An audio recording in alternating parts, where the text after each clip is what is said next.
sa palaman na kukuban. So ito, halos puno itong kawa ng palaman ng kuko. Yan. Ito ay dadalhin doon sa sa branch to. Ito natin ilagay sa isang kuti container. Yan. Dito kasi ginagawa ang palaman ng kuko.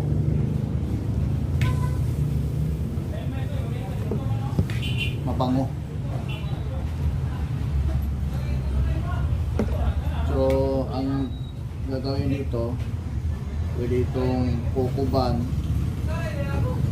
or pandik kuko. Huwag mo kayo kumparagan. Bangga kita ba?